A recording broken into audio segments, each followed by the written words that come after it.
지난 영상에서는 종교개혁이라는 대변혁을 이끈 루터가 어린 시절엔 얼마나 겁이 많고 소심한 성격이었는지, 또한 수도사 시절 혹독한 고행을 통해서도 구원의 기쁨을 누리지 못했던 루터가 로마서를 통해 오직 믿음으로 구원을 받을 수 있다는 것을 깨닫게 된 이야기를 해드렸습니다.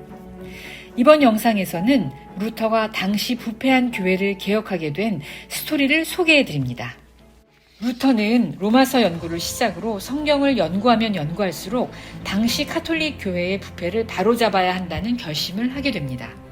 당시 로마 교황 레오 10세는 성 베드로 성당 건축을 위해서 면죄부를 판매하게 되는데요.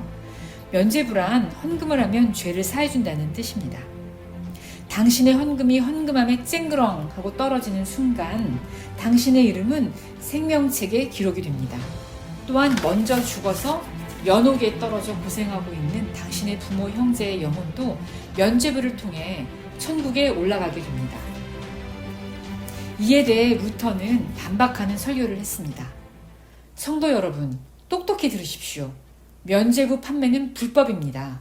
속지 마십시오. 죄의 용서와 구원은 오직 예수 그리스도를 믿음으로 얻습니다. 하나님의 용서를 받으려면 자신의 죄를 철저히 회개해야 합니다. 고로 면죄부 판매는 잘못된 것입니다. 그는 며칠 밤을 꼬박 세워가며 면죄부 판매를 반대하는 글을 씁니다. 이것이 바로 그 유명한 95개조 반박문입니다. 진리를 사랑하는 사람은 누구라도 성경에서 진리를 만날 수 있고 그 진리를 여러 사람 앞에서 당당하게 발표할 수 있는 권리가 있다. 루터는 이런 심정으로 반박문을 썼습니다. 하지만 이때만 하더라도 루터는 이러한 자신의 행위가 훗날 역사를 바꾸는 종교개혁의 시작이 될 줄은 꿈에도 알지 못했습니다. 이에 격분한 로마 교황청은 독일 황제와 추기경과 합세하여 루터를 총공격하게 됩니다. 아우구스부르크 종교회의에 루터를 불러서 종교재판을 받게 한 것입니다.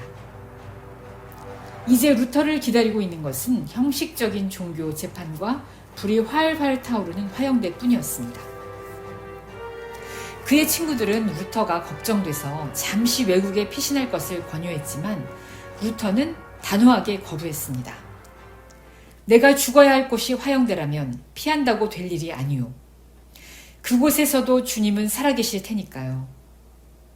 죽음의 땅으로 한 발 한 발 내딛는 그의 마음은 너무도 무거웠습니다. 루터의 마음속에서는 또 다른 목소리가 속삭였습니다. 정말 내 생각이 옳은 거야? 너 말고는 세상에 잘난 사람이 없단 말이지? 그럴수록 루터는 성경을 꼭 끌어놨습니다. 오직 성경밖에 믿을 것이 없었습니다. 아우구스부르크에 다다랐을 때 갑자기 그의 배는 찢어질 듯이 아팠습니다. 어려서부터 겁이 많았던 그였기에 극심한 공포로 인해서 위경련이 일어난 것이었습니다. 종교재판 회의장에 도착했을 때 추기경은 다정한 어투로 루터에게 말했습니다. 루터 형제, 자네가 여러 책을 통해 면죄부를 공격하고 있다고 들었네.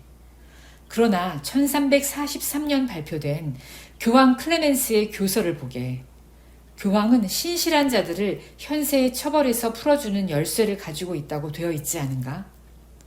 그러니 당장 95개조 반박문을 취소하게. 존경하는 추기경님, 교황의 교서는 성경이 아닙니다. 저는 교황님이 쓴 교서 때문에 성경의 그 많은 증거를 버릴 수 없습니다. 이 논쟁은 3일간이나 이어졌지만 루터는 절대 그의 주장을 굽히지 않았습니다. 결국 그는 로마 교황청으로부터 파문을 당했습니다. 이것이 의미하는 것이 무엇이었을까요? 어떤 누구도 루터를 죽인다 하더라도 죄가 아니라는 뜻입니다. 곧 루터는 언제 죽을지 모를 운명이 된 것입니다. 사방에서 루터를 죽이려는 위협이 들어왔습니다. 그 후 보름스 국회에서도 나라의 질서를 어지럽힌 죄로 루터를 소환했고 황제는 청문회를 열었습니다. 1500년 동안의 교회의 역사는 모두 잘못된 것이고 당신 혼자만 성경의 의미를 이해한다는 것입니까? 당신의 주장을 취소하겠습니까? 안 하겠습니까? 저는 취소하지 않겠습니다. 제게 잘못이 있다면 성경으로 증명해 주십시오. 대주교들이 머리를 싸매고 성경을 들여다보았지만 성경에서는 지적할 만한 것이 하나도 없었습니다. 그 사이에 황제는 루터를 정죄하는 문서를 만들었고 이것이 바로 보름스 칙령이라고 불려집니다. 즉, 이 보름스 칙령에 의하면 어느 누가 루터를 죽인다 하더라도 죄가 아니라는 내용이었습니다. 청문회를 마치고 언제 죽을지 모를 운명에 처한 루터가 비텐베르크로 돌아오는 길에 어디선가 갑자기 나타난 기마병들이 루터의 마차를 가로막았고 루터의 머리에 검은 두건을 씌웠습니다. 루터를 빼돌려 숨겨두어라. 어디에 숨겼는지 내게도 말하지 말라. 그래야 깨끗한 양심으로 내가 모른다고 말할 수 있지 않겠냐. 루터를 옹호하는 프레데릭 백작이 자기 부하에게 내린 지시였습니다. 루터는 어둠 속에 끌려 밤 11시가 돼서야 한성에 도착하게 되었습니다. 바로 바르트부르크 요새였습니다. 그곳에 갇혀있는 1년 동안 루터는 엄청난 업적을 이루어냅니다. 바로 신약 성경을 독일어로 번역한 것이었습니다. 당시는 성경이 모두 라틴어로 되어 있어서 일반인은 성경을 읽을 수도 없었고 성경책을 가질 수도 없었습니다. 당시에 성경을 번역하는 것은 교회에 대한 반역으로 여겨졌습니다. 루터가 오직 성경으로 라는 구호를 외치며 싸워온 5년 동안 사람들은 성경의 말씀과 교회의 가르침이 너무도 많이 다르다는 것을 알게 됩니다. 루터가 죄수처럼 갇혀서 성경을 번역하는 동안에 독일은 엄청난 변화를 겪고 있었습니다. 바로 루터가 시작한 변화였습니다. 사제만 거행하던 성찬식이 모든 평신도에게 베풀어졌고 예배는 라틴어가 아닌 독일어로 드려지기 시작했습니다. 루터는 성경을 가르치며 예배의 모범을 만드는 일에 전념했습니다. 찬송가도 39편이나 지었습니다. 루터가 지은 찬송가는 새로운 예배의 기틀이 되었습니다. 500년이 지난 지금 전 세계 교회에서는 루터의 찬송가를 부르고 있습니다.